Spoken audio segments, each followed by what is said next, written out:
Olá, bom dia, gente. Agora eu vou. Já estava marcado, André. Então, vamos então começar, né? Eu acabei não gravando outra parte, então eu vou repetir o que eu tinha falado antes. A gente tem visto o crescimento dos casos, né, de Covid no Brasil, crescendo muito. E por conta disso, a gente achou, né, que era o momento. A gente está falando agora num bloco, né, de temas relacionados à família. E aí a gente achou de encaixar, achou que era importante encaixar esse tema agora, nesse momento, já que com o aumento dos casos no Brasil como um todo, é como se fosse chegando cada vez mais perto da gente, né? Então acredito que quem não passou ainda por isso, já estava marcado dela.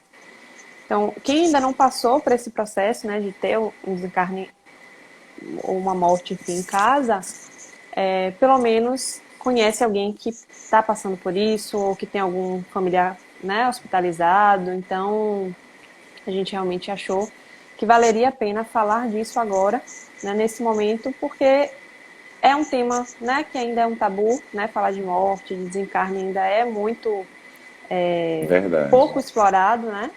Então, acho que a gente estava conversando que talvez fosse um momento da gente iniciar algumas discussões sobre isso, né? Bom dia, Loris. O que você Bom acha, dia. André? Bom dia, Ila. Bom dia, Robson. Quanto tempo, né? Esses espaços integrativos de lives servem para a gente rever pessoas também, né? Reencontrar, é verdade. Um beijo, viu? Tô devendo uma visita, você sabe disso. É super bacana, né? Você ter começado. E vou sugerir só que você marque o tema aqui embaixo Tô fazendo pro isso. pessoal. E como Liz colocou, falar de desencarnação é falar também do nosso contexto de vida, né? Nós sabemos que é um momento muito delicado, o que estamos atravessando atualmente. E dentro desse bloco de família, fazendo uma revisão de literatura, nós percebemos uma necessidade mesmo de abordar, de fazer uma discussão em torno desse tema, não é que nós acreditamos não se esgotar em uma única live, né? Mas pelo menos para suscitar o diálogo, para que nós possamos ampliar os horizontes, não é? Porque falar ainda de morte é trazer um conteúdo, como eu disse, delicado, é fazer algumas referências também a pontos muito sutis na própria criatura, tanto que pessoas que costumeiramente participam, né, ou outras não se sentiram tão à vontade para participar dessa. E aí a gente respeita, não é o tempo de cada um, de cada pessoa, mas é um tema que nós entendemos ser importante nessa pauta de discussão. Então, por isso nós trouxemos essa desencarnação em família dentro desse bloco de família para que a gente amplie esses saberes, não é? A partir das experiências de vocês. Então, fiquem à vontade para participar, para fazer colocações, perguntas. Nós fizemos algumas anteriormente e vamos abordá-las tão logo seja possível dentro desse conteúdo de hoje, tá bom? Eu vou ler a mensagem do livro, que eu abri aqui aleatoriamente, né? O livro é Momento de Reflexão. A mensagem que saiu foi Razão. Diante de todos e de tudo, deixemos que a caridade nos ilumine o crivo da razão, a fim de que não venhamos a perder os melhores valores do tempo e da vida por ausência de equilíbrio ou falta de amor. Eu acho que essa mensagem tem tudo a ver, né, com o momento que a gente está passando. Acho que está todo mundo acompanhando um pouco das notícias aí no Brasil, né? A gente está passando por um momento delicado, político, de saúde, né? Então, o convite da mensagem é para que a gente mantenha o equilíbrio, né? E eu acho que a gente mantém o equilíbrio com foco na caridade, né? No bem. Estava agora comentando com Pri, né? Eu ia falar com uma amiga, mas enfim, com Pri. Com a quantidade de oportunidades de servir que a gente tem, né?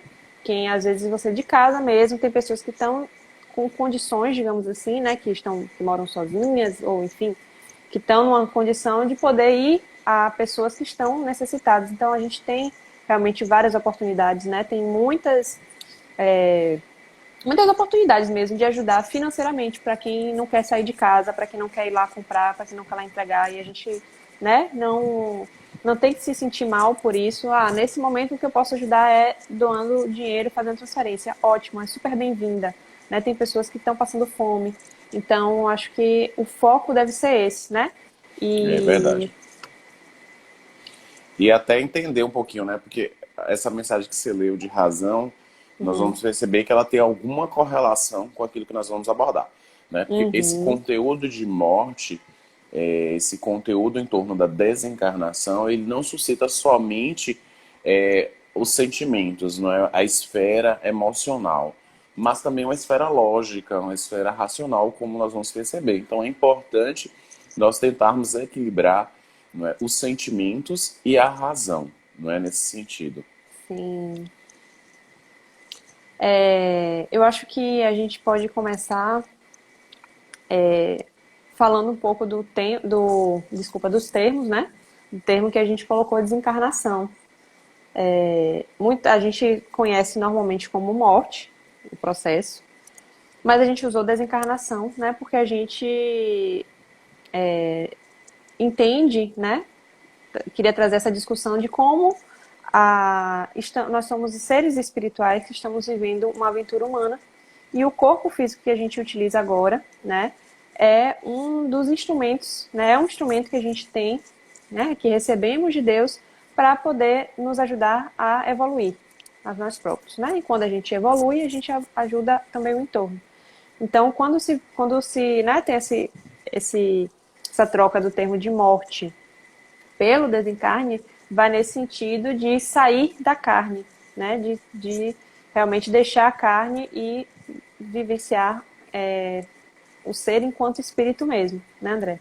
Exatamente. E aí, nós estávamos até vendo alguns relatos, alguma revisão em torno da área médica, né? E a Alice compartilhou conosco um vídeo super interessante, na verdade, dois vídeos de uma médica, a Ana Cláudia Quintela, que é fabulosa nesse Uhum, sentido da, da compreensão, não é, acerca desse momento, né, dessa morte, né, dessa desencarnação e o entendimento que a medicina tem chegado no sentido de acoplar, né, uhum, a espiritualidade, né, o aspecto da religiosidade, no sentido dessa conexão profunda com a nossa própria essência. Não é? O entendimento dessa passagem, não é? Desse estágio que vai findando, mas ao uhum, mesmo tempo que requer uma série de reflexões muito oportunas para esse período. Não é? Então, quando se fala então em desencarnação, é para justamente promover esse entendimento, como o Liz colocou muito bem, de que essa matéria ela é transitória, mas o espírito em si ele continua o seu périplo, não é? E ao mesmo tempo trazer não só o consolo, mas o entendimento mais racional acerca da própria questão. Né? Então isso ficou muito patente nas nossas revisões, nossos diálogos, né? Porque a gente conversa bastante para tentar chegar num ponto de conexão, de entendimento que torne esse assunto claro, não é? Porque, como eu falei, um assunto que gerou algumas discussões por força de um certo inconformismo ainda com a morte, né? É um tema bem delicado, como eu coloquei no início, né? Bem delicado mesmo. é, Aí eu vou. Até a gente conversou sobre uma pergunta que surgiu, eu estava assistindo a live, né? Uma outra live, e eu vi uma pergunta de uma pessoa lá para o apresentador lá, enfim. E aí a pergunta era por que, que a gente tem tanta dificuldade de lidar com a morte, né? Com o processo da morte. Antes de trazer a discussão sobre o que, que responderia isso, a gente tem que lembrar que a morte ela faz parte do nosso processo, né? É a única certeza que a Perfeito. gente tem desde que a gente nasce. Então, assim, se tem uma certeza, né, de que temos no nosso processo de vida é que em algum momento nós vamos, né, morrer. A gente vai usar esse termo aqui, né, porque acho que acaba ficando Exato. Um mais ponto comum. de interseção, exatamente. Isso. Então, assim, é a única certeza que a gente tem, né? E por que, que a gente tem tanta dificuldade de entender, já que se a gente for olhar toda a natureza, né, ela é cíclica e é isso que acontece. todo ser vivo, né? Isso a gente estuda lá da escola, em biologia, ciência, na verdade, né? Em biologia, antes de ser biologia, ciência. Então, assim, a gente estuda os ciclos dos seres vivos. Então, a gente nasce, cresce, se reproduz e morre. Todos os seres vivos, né? Sejam seres humanos, seres, né? Os animais mesmo, que não têm o raciocínio como a gente tem, embora sejamos animais, mas a gente tem esse diferencial do raciocínio, né? Mais desenvolvido. Sejam seres vegetais também. Então, todos os seres de todos os reinos passam por esse processo. Por que que pra gente é tão difícil? Se a gente tem esse up, né? Esse a mais, esse plus, que é o raciocínio, para a gente compreender os processos, por que que a gente tem tanta dificuldade? Você tem alguma hipótese, Dé, sobre? É interessante porque você, pelo menos a gente não combinou isso, mas a mensagem que você leu no início tem título Razão, né? E como eu disse, a gente tem Uhum, que ter uma ideia de ter um equilíbrio entre a razão e a emoção. E o próprio filósofo e historiador Leandro Carnal, em um determinado café filosófico, fez um recorte acerca desse aspecto da morte, falando acerca da sua inevitabilidade, ou seja, do seu aspecto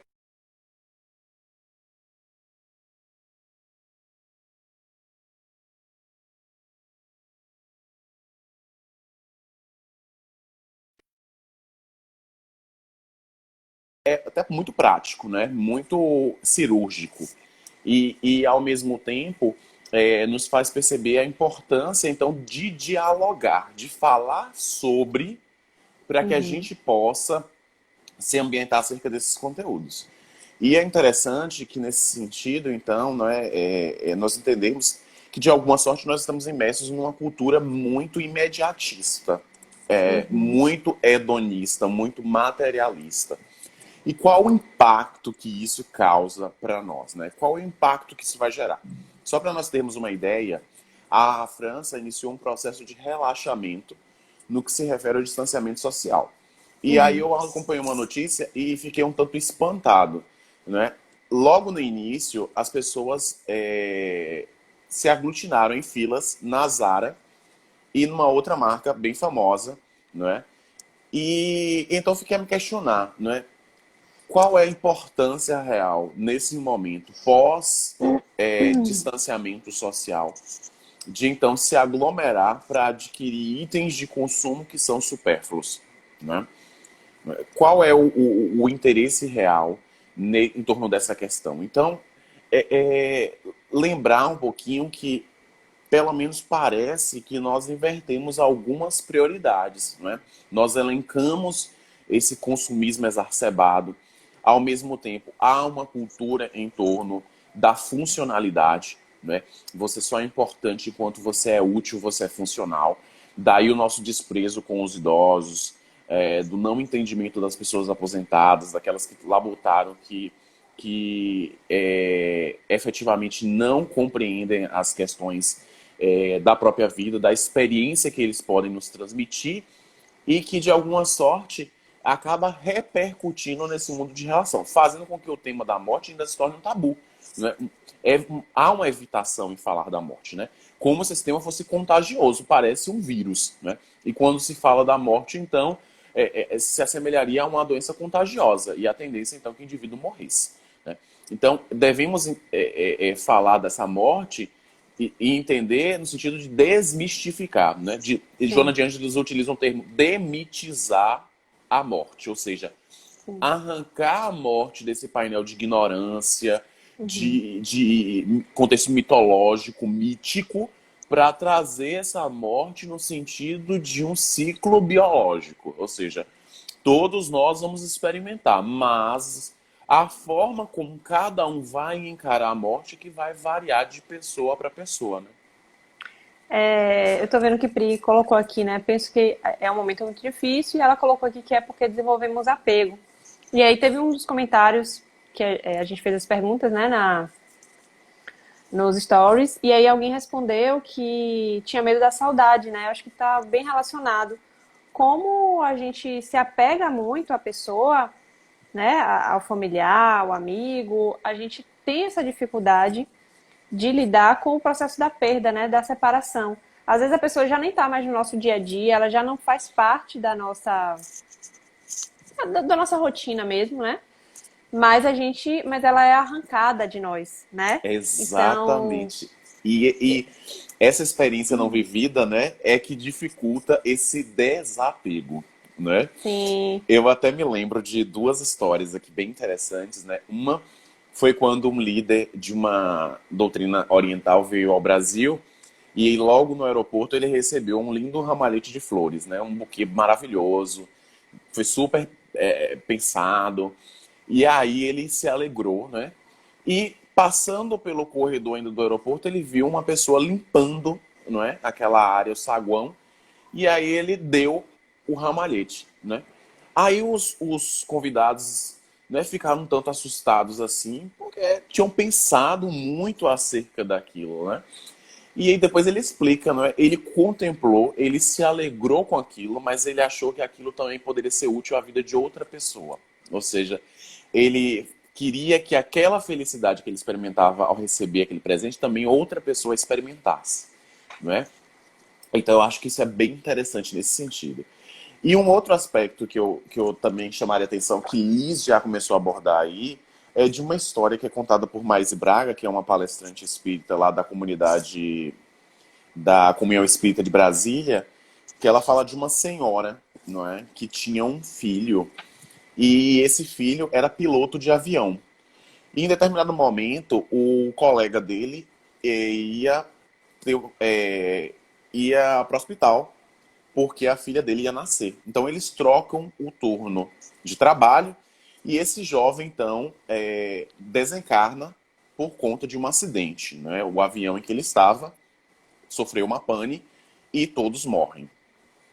E nesse período, né, de 2 anos, a senhora, que estava viúva, estava sentindo uma saudade muito profunda do filho. E nesse dia, e ela já estava até conhecida no cemitério, não é? Uhum. Ela já levava cobertor, café, já era bem conhecida. E nesse dia ela tinha decidido se suicidar, né? Ela já não suportava mais a saudade do próprio filho.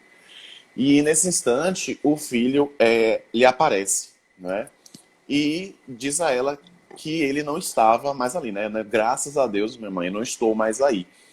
E ela tem uma síncope, um desmaio, e depois que ela desperta, ela percebe a inutilidade que ela teve de ter estado por 2 anos no cemitério, o único lugar em que ele não estava, né? E a partir daquele instante ela passa a se dedicar a fazer enxovais para crianças recém-nascidas, né? Aquela oportunidade que você falou da caridade, que abraça todos nós, né? Porque mesmo que não tenhamos recursos, nós temos alguma coisa que nós possamos fazer pelo outro, né? Que seja escuta, o olhar sincero, enfim. Então, falar da morte nesse sentido é falar dessas experiências que nós podemos ter com nossos próximos, né? Nossa família, todos os dias, né? Uhum. A chance de não desperdiçar o contato, não é? De você ter essa proximidade, né? Então, eu acho que essas duas histórias para ilustrar um pouquinho desse contexto da desencarnação da morte, né? Excelente. Antes de comentar essa sua fala, eu vou comentar aqui que Lorena colocou, né, saudade em forma de apego, e a de Célia também falou que existe uma tendência de alguns ao controle, de não conseguir confiar que tudo caminhará apesar de você. E eu acho que as duas coisas Exato. têm a mesma raiz, é o medo. Né? O controle, o apego é o medo de estar só, é o medo de não saber como lidar no vazio, estando sozinho. Então, acho que a raiz é uma só, né? O medo.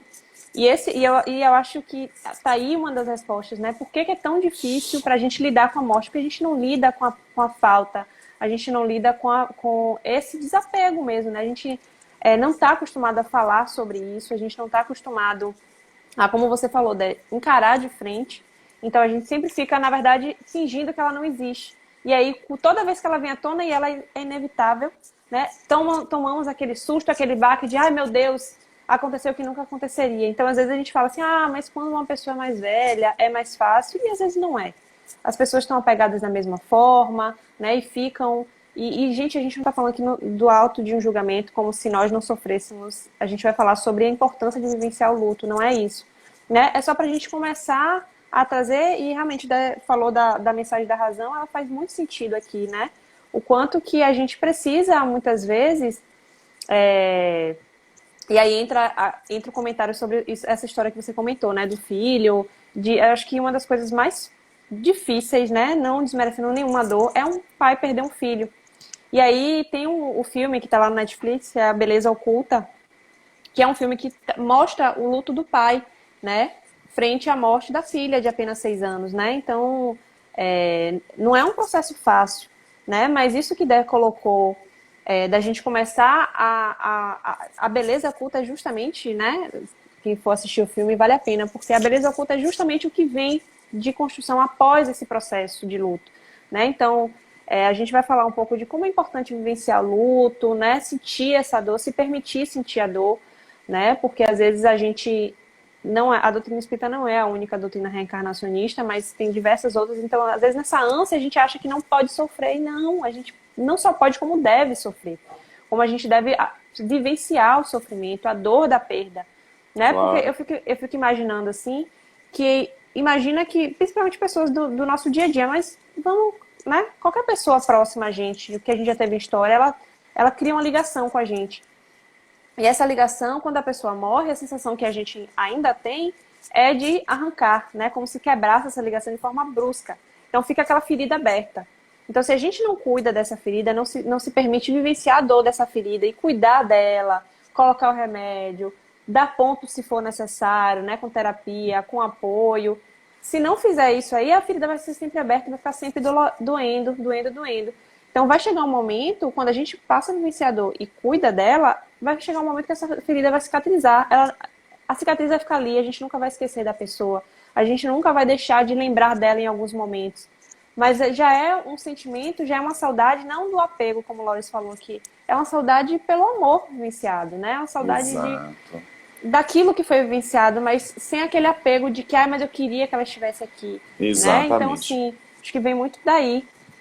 Eu até comentei com as meninas que uma das pessoas mais importantes da minha vida desencarnou há algum tempo, que foi minha avó. E aí eu tenho uma Uhum, memória afetiva muito forte com relação a ela, né? Assim, a memória sim. olfativa, algumas falas. De repente eu me vejo pensando nela, né? Mas eu penso sempre com muito carinho, com muito amor. E o fato de ela ter estado comigo, para mim, foi um presente, né? Foi uma dádiva que Deus me concedeu, né? De poder compartilhar a vida com essa mulher incrível que me acompanhou de uma maneira tão fantástica, tão fabulosa. E a única coisa que eu posso sentir por ela é o amor, né? Assim, mesmo eu sendo involuído, mesmo eu não tendo a percepção total, mas eu desejo que ela seja acolhida, que ela esteja muitíssimo bem, né? Que ela possa fazer bem para outras tantas pessoas, porque foi um ser de luz fantástico em minha vida. E eu acho que o que a Adicélia colocou, a Priscila endossou mais tarde sobre o controle é muito forte, né? Tem muita relação com o que a gente tá comentando, porque, como eu falei para vocês, nós vivemos uma cultura muito imediatista, muito materialista, muito funcional, né? Quando algo não tem funcionalidade para a gente, nós descartamos. Então, se, por exemplo, o nosso celular não funciona, nós descartamos e compramos outro. Uhum. E isso, é claro, vai se transferindo para outras áreas da vida. Quando nós perdemos um ente, quando ele desencarna, quando ele morre, nós não podemos simplesmente substituir. Então nós entramos em uma espécie de colapso interno. Ou seja, você não consegue simplesmente ir numa loja e adquirir outro parente, outro ser próximo, outra amiga, outro cônjuge. Então, daí a necessidade de nós falarmos e de como a Nath colocou agora, buscar o amadurecimento espiritual, o amadurecimento íntimo, para que justamente a gente esteja mais preparado no momento desta desencarnação, dessa morte. Né? Para que não seja um processo brusco, como o Luiz colocou, né? Mas que, ao contrário, que seja um processo que traz em si uma nascente também de lógica, ou seja, ela viveu tudo aquilo que poderia viver, mas há um esgotamento, né?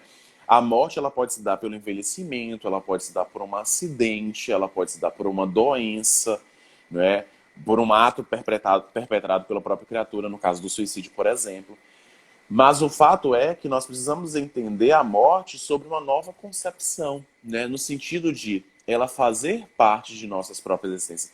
Daí o fato de Joana de Anjos, por exemplo, na obra Constelação Familiar, mencionar que a morte deve ser discutida em família, desde a infância, né? Os menores devem saber acerca disso. né? Joana fala disso de uma maneira muito interessante, né? Ela fala da educação doméstica, trazendo esse aspecto também. E uma outra coisa que eu chamaria a atenção quando o Luiz falou do sofrimento é uma outra obra de Joana, que é Plenitude, quando ela vai analisar as nascentes do sofrimento, né? À luz do budismo, né? Ou seja, percebamos que nós podemos crescer com outras doutrinas também. Elas foram e são importantes, porque representam a evolução do pensamento humano. Então não podemos descartar. Daí a proposta do Evangelho de acoplar, de agregar. Né? Nós somos espíritas, mas nós respeitamos e agregamos. Porque isso é um desenvolvimento da própria humanidade. Não podemos desprezar o progresso que por exemplo, Siddhartha Gautama trouxe para a humanidade, que Gandhi trouxe para a humanidade. Então isso deve ser levado em consideração. Então quando ela faz essa alusão ao sofrimento à luz do budismo, ela vai dizer que certamente o sofrimento faz parte da vida, por ser mecanismo da natureza através do qual o progresso, intelecto moral se expressa e se consolida. É uma forma diferente de entender o sofrimento que agrega, um sofrimento que amadurece, o sofrimento que faz com que o indivíduo cresça, né? Eu acho que essa é a grande proposição. Priscila está botando, né? Tantos outros profetas, homens e mulheres iluminados ao longo da história que trouxeram essa mensagem. Fantástico, exatamente.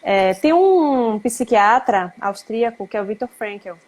Ele tem um livro chamado Em Busca de Sentido. E aí ele foi o criador da logoterapia, né? Que é a terapia do sentido, a busca do sentido da vida. E é fantástica a abordagem que ele faz. A história dele é muito inspiradora porque ele foi das pessoas que passou pelo campo de concentração nazista, né, na época da Segunda Guerra. Então, o livro é fantástico, ele traz toda a trajetória dele, né? Ele conta as experiências dele, o que ele aprendeu. E a logoterapia tem origem justamente nessa vivência dele. O que ele percebeu? As pessoas que sobreviveram ao Holocausto, né? Elas sobreviveram porque elas tinham um motivo para viver. Elas deram sentido à vida, né? E aí ele cita muito Nietzsche, né? O filósofo que diz que aquele que tem um porquê para viver, ele pode enfrentar quase todos os rumos. Então ele explora muito isso porque na verdade é isso. Quando a gente tem um sentido para viver, então assim, eu acho que isso é importante tanto para quem está vivenciando o processo da morte, mas principalmente para quem está vivenciando o luto de alguém próximo que faleceu. Né? E aí pensando que o filme, vou trazer de novo, porque ele é bem rico mesmo em diversas reflexões, né? A beleza oculta. Então ele mostra que em algum momento esse pai, né, que é representado pelo Will Smith no filme, ele perde o sentido, ele chega num nível de sofrimento tão elevado que ele se despersonaliza, ele esquece de quem ele é, da essência dele, né? E, na verdade, se a gente começa a ver, né, a própria doutora Ana Cláudia, como que a André citou aí, ela traz essa questão de como é importante a espiritualidade. A espiritualidade, que é um pouco diferente da religiosidade, né? A gente encontra estudos científicos sobre isso, sobre a diferença dos dois e qual a importância de ter uma espiritualidade. Você não precisa ter religião, mas você se conectar com você, com a força interna, né? Eu estava lendo esses dias a diferença. A religiosidade, ela tem algo com o externo. Então, sempre, normalmente, tem uma ligação com algo externo. A espiritualidade é uma ligação com algo interno. Então, é com a sua intuição, com a sua experiência, com a sua vivência. Então, esse processo, ele acontece para as pessoas que estão, normalmente, para as pessoas que estão no processo de morte, então, pessoas que têm doenças crônicas, né? E aí a gente, né, acredita que isso ocorra também com as pessoas que estão também passando por esse processo, né, em relação ao vírus, né, como é o que está mais em alta, embora as outras doenças não deixem de existir. Mas como é importante a gente, né, a pessoa que está vivenciando o luto, de repente encontrar um sentido para viver. E aí, voltando para o Viktor Frankl, ele coloca, né, que as pessoas que viu se manterem vivas dentro do campo de concentração tinham alguma coisa para fazer, elas tinham alguma coisa para terminar. Né? A motivação dele era escrever um livro, e ele escrevia, às vezes, com lápis contrabandeado, pedaços mínimos de papel, ele escrevia para não perder as ideias. E tinham pessoas lá que tinham uma filha para cuidar, tinham uma música para fazer, então elas tinham um sentido, né? E aí a logoterapia traz justamente a vontade do sentido. Ele coloca que todo ser humano tem essa necessidade, né? Ele só se torna homem em si quando ele começa, né, a servir ao outro. E é bem interessante, né, essa visão. E eu acho que fala um pouco também da questão da beleza oculta, né? O pós-morte, né? O pós-luto. É verdade. E há uma comparação que ele faz nesse sentido, por exemplo, que o olho, por exemplo, que é um organismo, que é um órgão bastante sutil do corpo humano, não é? E ele só ganha seu caráter funcional quando efetivamente ele passa então vislumbrar um outro horizonte, não é? Ou seja, Uhum. o olho ele só ganha sentido quando efetivamente ele observa o horizonte, não é? As outras pessoas contemplam a natureza, ele não pode se ver.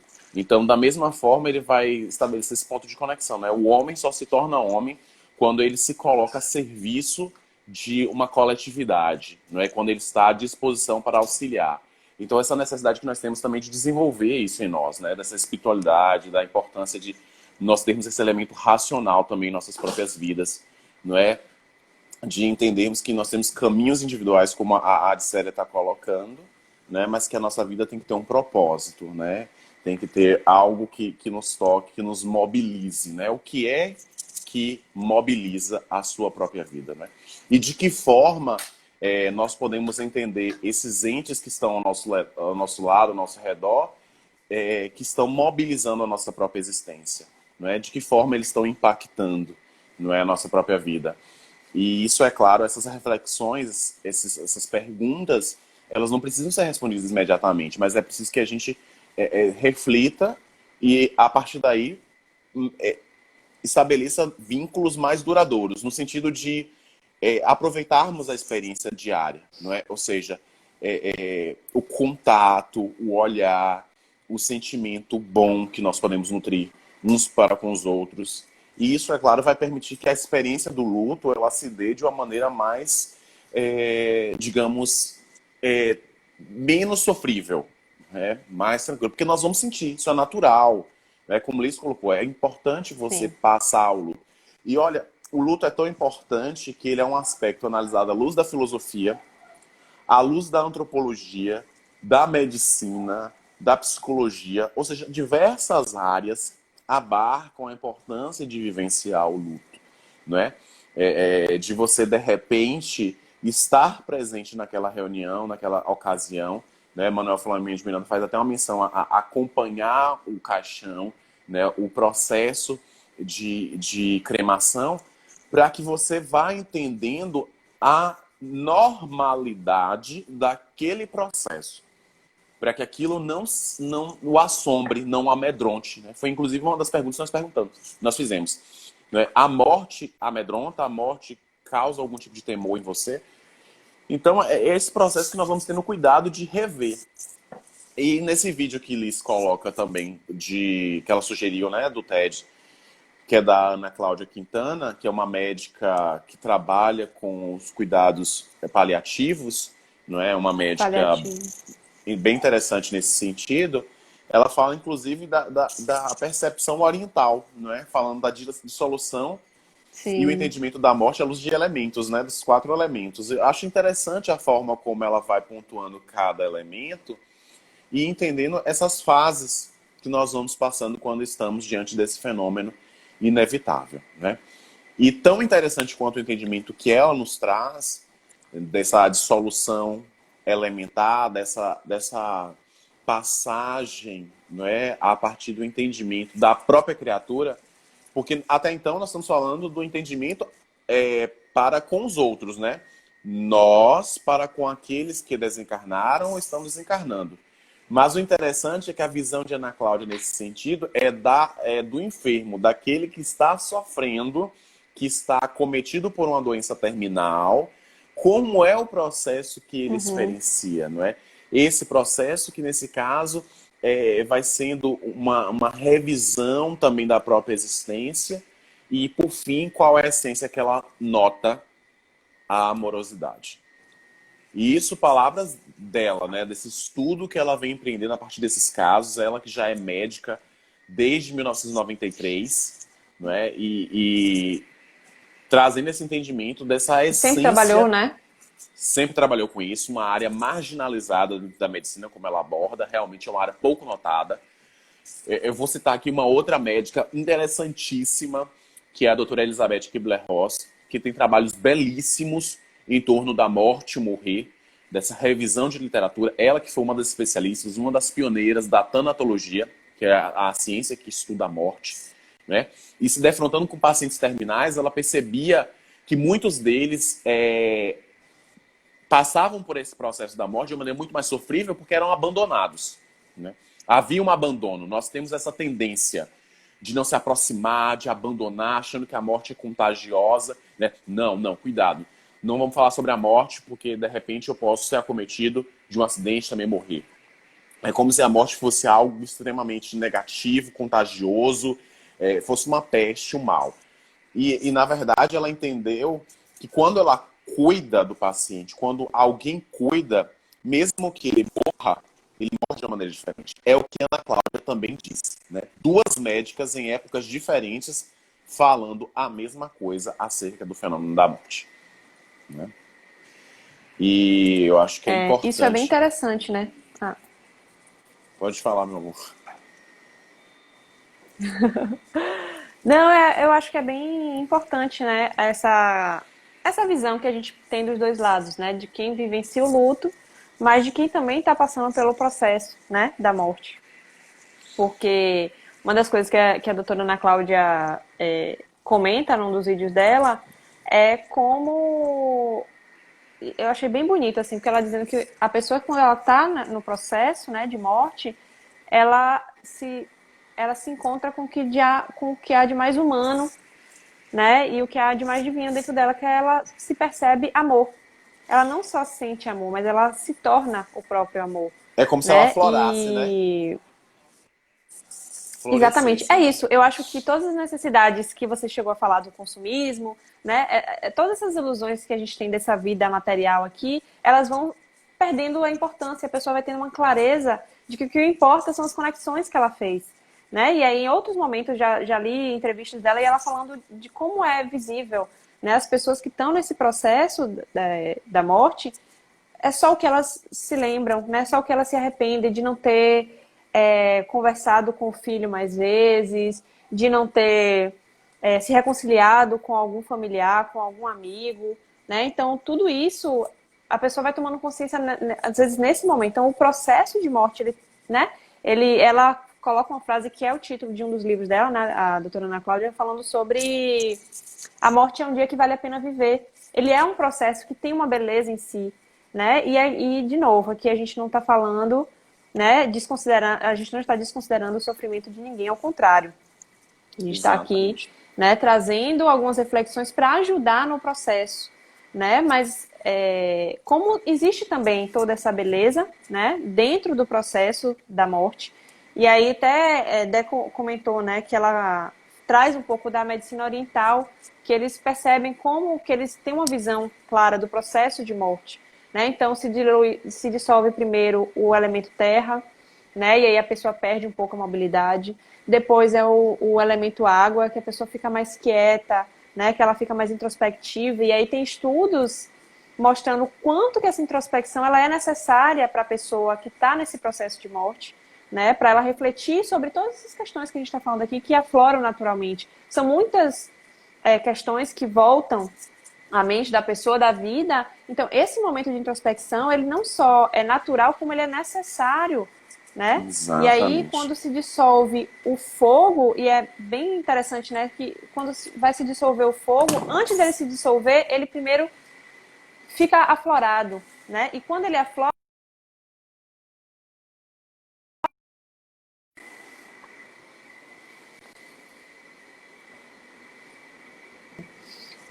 então, quando o fogo ele retorna, né?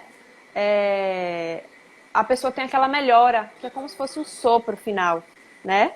Na verdade, o sopro é o último, que é o ar, né? Que se dissolve, que é o sopro divino, que se vai, né? Que a pessoa devolve ele para o universo. Mas é uma visão bem bonita, assim, bem poética do processo, né? De morte. E é interessante que E ela fala, aí... Valis. Não, pode continuar. É porque eu... interessante quando você fala dessa, ela fala da melhora da morte, não é? Interessante como ela traz essa visão Sim, e nós que somos espíritas entendemos isso de uma maneira muito peculiar, muito natural, que é para justamente haver um processo mais equilibrado possível, né? Para que as pessoas não estejam tão tensas e ajudar no próprio processo do desencarne, né? Dessa morte, para que seja um processo menos doloroso, né? No sentido de a gente entender que a pessoa também experimentou uma melhora. Então, há de se considerar que esse processo ele não foi tão tenso como poderia ter sido se ela não acontecesse, não é? Laura até coloca aqui, né, imprescindível assistência paliativista no processo de morte, principalmente com mortes precoces, né? Muito interessante mesmo, né? Nós precisamos entender essa importância do cuidado paliativo, né? E Cassinha até colocando aqui também, né? Eu sempre disse que quando uma pessoa está internada bem ruim e melhora, já se pode esperar que ela vai partir. Só não sabia dessa divisão dos elementos. Esses elementos aí, como o Liz colocou, é uma análise que a doutora Ana Cláudia Quintana traz no TEDS, que é uma rodada, digamos assim, né, Liz? Umas conferências rápidas, mas muito eficientes, né? São geralmente de 20 minutos, acho que 30 no máximo. 20 minutos. 20 minutos, não é isso? Em que a pessoa expõe ali de maneira muito clara alguns conteúdos da própria profissão ou da própria vida e que são relevantes, eles julgam relevantes, né, que podem ser exemplos, não é, ou formas de repensar determinados procedimentos, posturas, comportamentos, né? Então acho que é bem interessante a gente pensar a esse respeito. Dé, vamos falar um pouco sobre. Eu lembro que essa doutora Elizabeth, ela tem uma divisão, né, das fases do luto. E aí eu acho que é legal a gente comentar sobre isso, porque ela traz, né, a fase da negação, da raiva, da negociação, da depressão e da aceitação. E aí, não necessariamente essas fases, né, quando as pessoas estão passando pelo luto, elas ocorrem nessa ordem que a gente citou aqui. Quem for ler sobre isso vai ver que, né, que são essas e vai ter lá explicações diversas. Mas o quanto que é genuíno e autêntico que as pessoas, que essas fases ocorram, né? Então, essa fase da negação, às vezes a pessoa ela, né, entende que aconteceu, mas ela não quer lidar com aquilo. Então, não é incomum a pessoa se levar a excessos, né? Desde excessos de trabalho, se dedicar única e exclusivamente ao trabalho, né? A trabalhar todos os dias, a compras, excessos de bebida. A gente vê que dentro desse processo normalmente tem por trás um quesito de negação, né? E É uma aí válvula de escape, não é? o pessoal que exatamente, então ela foge para alguma dessas diversas opções, né? Tem a etapa da raiva em que a pessoa culpa alguém ou alguma coisa, às vezes é o próprio Deus, né? Tem gente que tem essa relação de culpar Deus e por que você tirou de mim. E o filme também traz uma reflexão sobre isso, né? O quanto que ele tem raiva, ele não se refere a Deus, ele se refere ao amor. E coloca como o amor foi ruim com ele por ter tirado a filha dele de 6 anos apenas, né? E é bem legal assim, a reflexão que, enfim, eu não quero dar spoiler aqui do filme, mas é legal a reflexão que se faz, né? O amor, ele não tá só nos momentos alegres, né? Nos sorrisos, nas vivências que ele tinha com a filha, mas o amor tá ali também na dor e no sofrimento dele, né? E, enfim, E, então e a esse raiva, ela processo é da genuína morte também, ela é... é genuína e legítima, não é? Ou seja, é um processo mesmo natural, não Isso, é?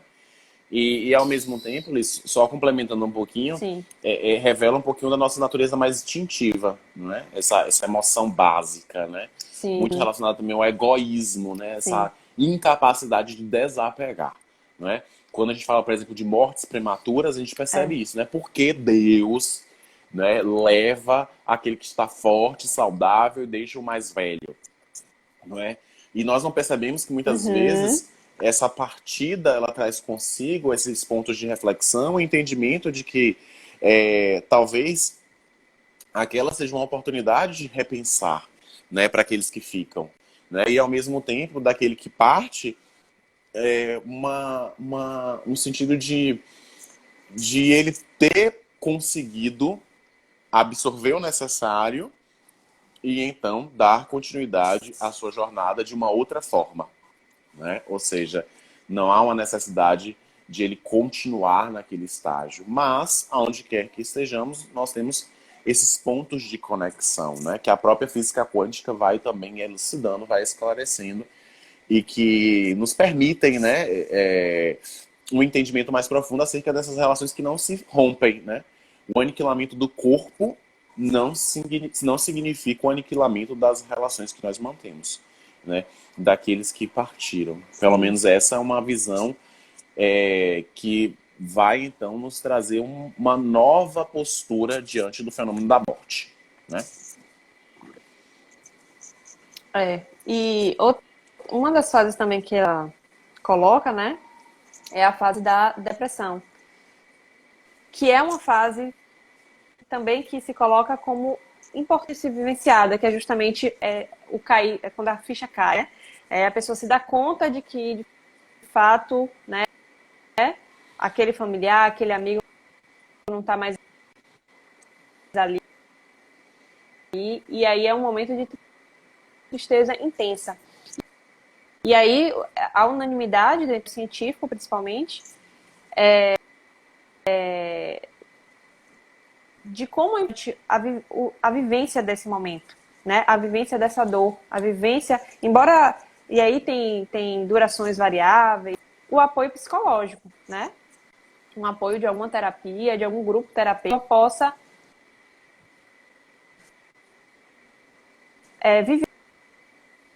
vivenciar essa dor, se sentir.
Então, consegui.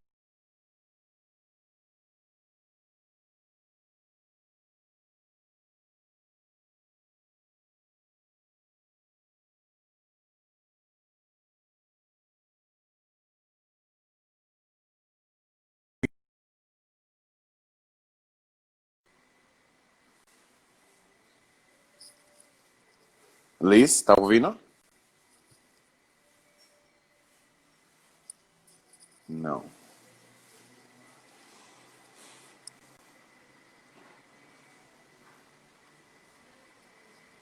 Vocês conseguem me ouvir? Liz, eu não consigo. Liz, eu não.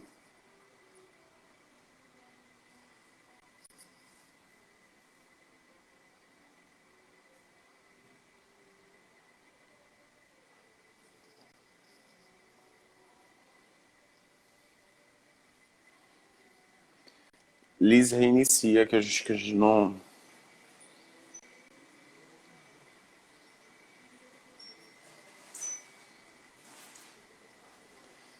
Eu acho que a Liz está com algum problema, porque o áudio dela